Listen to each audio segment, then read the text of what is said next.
Hello guys, Fuzz here, and a massive welcome back to our Final Fantasy IX Let's Play walkthrough series. If you are enjoying these episodes and you would like to support me, then you can just go ahead and hit the like button as you go through watching. It does just, demonstrate to me that people are enjoying this, and I do appreciate it.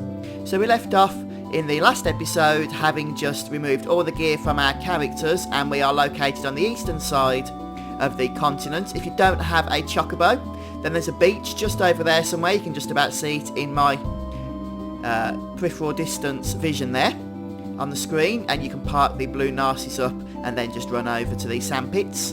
And I made a slight error in the last episode. It isn't random which pit we need to enter. It is always this pit here that doesn't have the sand coming out of it.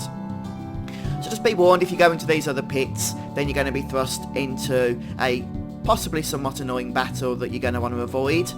So once you've got all your party members unequipped of gear, because we're going to be sorting the party out once we proceed, then we can just head towards the pit here and enter as usual. Things are going to get a little bit different now, but this is of course continuing on with the main story of the game. It isn't part of a side quest or anything of the sort. So this is the next area we do need to visit. And we begin with Regent Cid, of all people.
Right, so we are back in control of Zidane again, and he is alone now.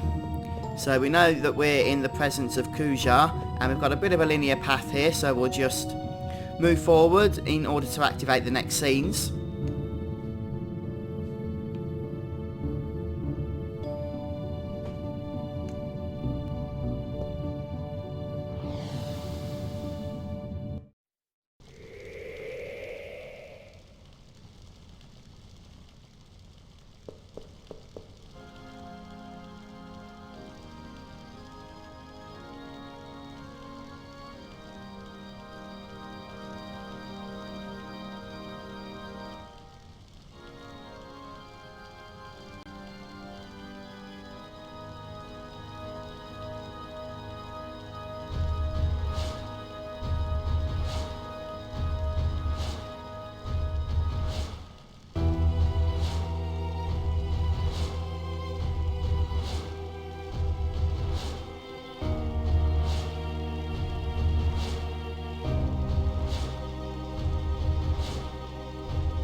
And this is where things are going to get interesting. We have to, once again, form a party of 4. Pretty bog standard stuff there. Nothing unusual, but what is unusual is that we are going to have to put some choice into the characters that we take. As Kujar has so kindly informed us, due to the way this dungeon works, all magic abilities are going to be locked out. That means Vivi, Dagger, Aiko, and Quina as well, unfortunately, are pretty much going to be completely useless. We can't cast summons, white magics, black magics, or anything of the kind. Now, the next complicated issue we need to also consider is that from the characters we don't take, they will also be facing their own challenges. We will need to be making a second party comprised, I would obviously assume, of the magic-based characters. So we can't just think, oh, let's just stick all the strong characters in with Zidane and we'll be having away with it. Because we won't. We also need a second decent party. So if you've got any lower level characters, you might want to consider putting those in with Zidane. So that you can try and, because Zidane's probably going to be your strongest character anyway, and then you can hopefully keep some stronger characters in with the second party. Dagger is still useless. She's still basically going to miss many turns, saying that she can't do anything because of her depression or whatever the case may be that's going on with her. So despite everything I've just said, I would actually recommend taking Dagger in with Zidane's group, because she's going to be a complete liability in the other party, and obviously you don't want that. So Dagger is going to be our first pick. We're going to keep Quina in the reserves here. We're going to take her in the second party. Unless she or he is really, really low level, then you might want to bring he or her with Zidane. But hopefully you'll have the Bistro fork now as well. If you've been following through with my walkthrough, then you should have that. And that is pretty much a good enough reason to keep her in the other party. And then you can really just make a choice of who it is that you want in with the other group. Personally, I recommend for the fourth party, for the fourth party, the fourth and third members of this party, that we take Freya and Amaranth. And that leaves Steiner, who's a strong physical character, in with Vivi, because he can also use sword magics, and so you get that good synergy between them. And then you get the only other two that are left that cast magics in with this group. So that's pretty much a decent party. It's the one I'm going for, and we're going to go ahead and select that. By the way, you can also use Amaranth to heal if he has the chakra ability.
Okay, so once we've taken control of Zidane again, it's just a case of following the path round. And then once again we'll get another scene.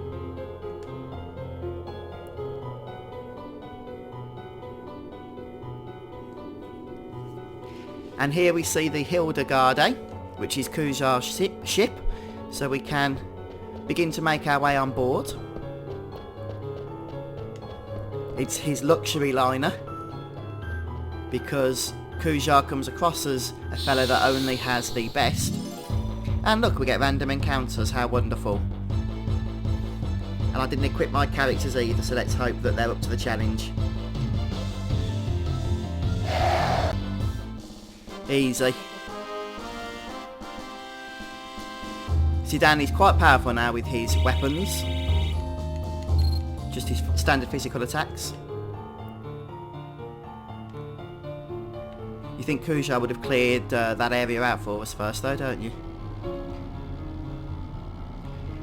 So, this will take us to our next destination, although, perhaps to the dismay of some of you, there's actually going to be some optional content we can undertake before we proceed with the main part of the story now, or the main dungeon. And since I am going for a complete walkthrough, I will be showing it to you. But we've still got some more scenes to get through first, so I won't be too hasty by jumping ahead.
And after our little encounter with Zorn and Thorn, the annoying clowns, we're now making our way over to the first part of the story where we encounter the top snowy continent.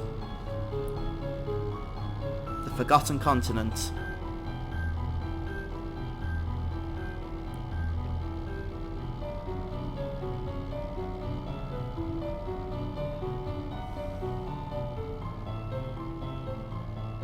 Ah, okay, so it's not the snowy one. I do get my continents confused, I apologise. But this is the Forgotten Continent, and we actually have access to another marsh, but you probably won't have Queen in your party at this point. But if you do, then by all means go ahead and do some frog catching. If not, don't worry, we'll be coming back later. That is the fourth and final of Q's marsh that's going to be unlocked and available for us. So first thing you might want to be interested in is the fact that you can head back on board the ship if you need to stock up on any items. I seem to have a nice stock of the items that are available for purchase, so I'm not going to bother. And then the next thing we're going to do is a little bit of chocograph hunting. Since this is the first time we've actually been able to access this place, we may as well take advantage of it. So if we start heading towards the marsh area, then as we go past it we should find some chocobo tracks which will allow us to call Choco.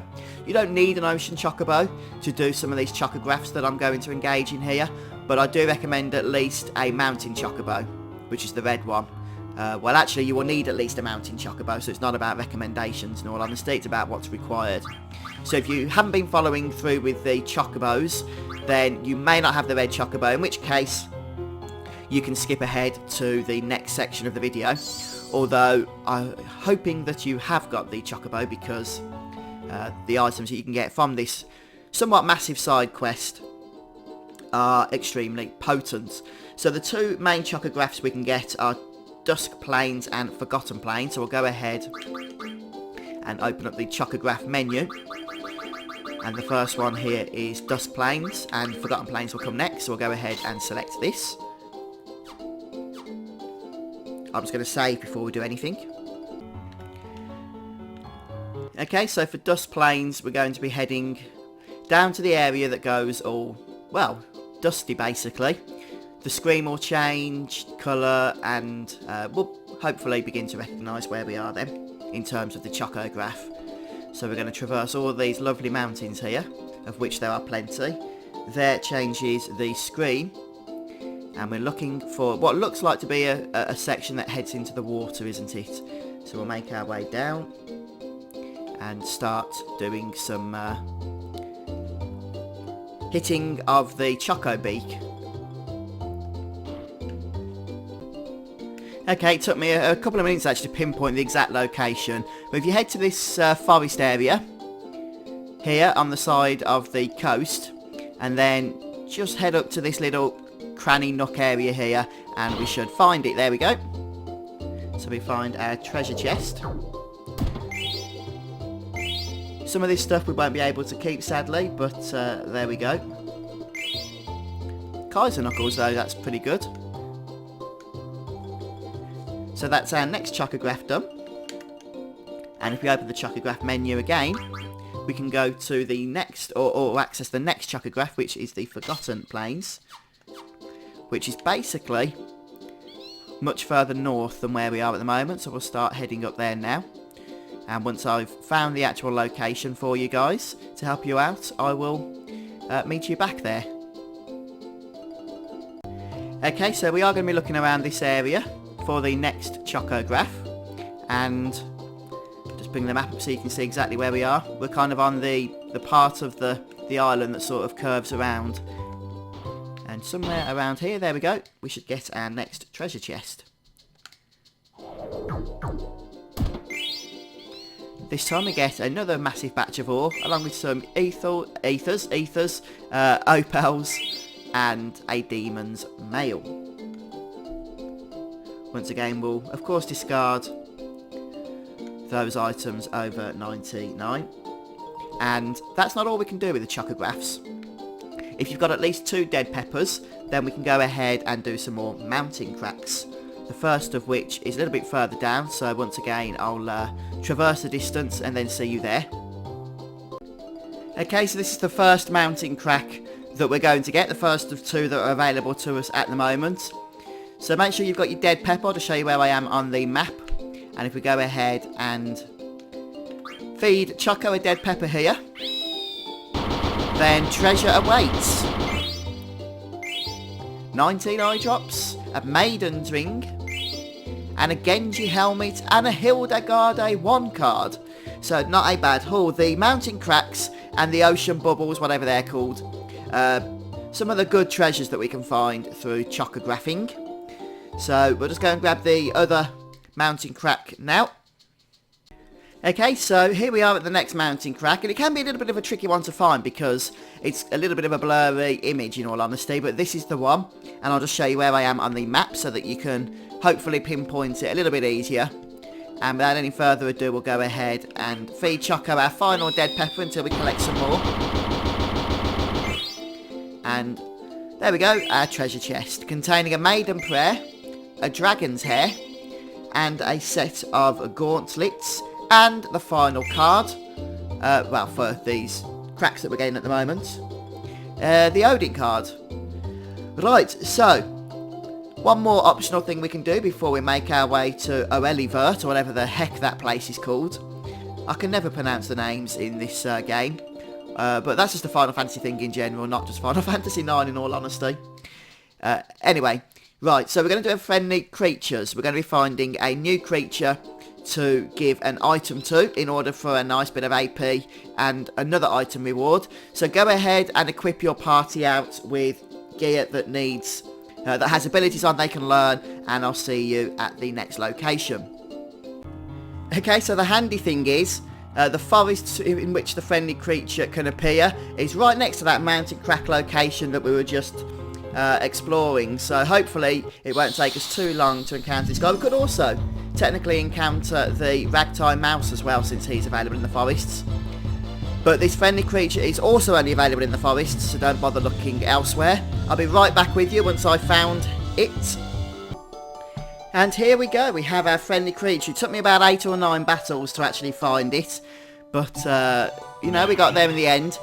And it just says emerald, so no surprise what this fella wants. Yep, it wants an emerald. So we'll go down to one of 2 emeralds here and cast it upon the friendly creature.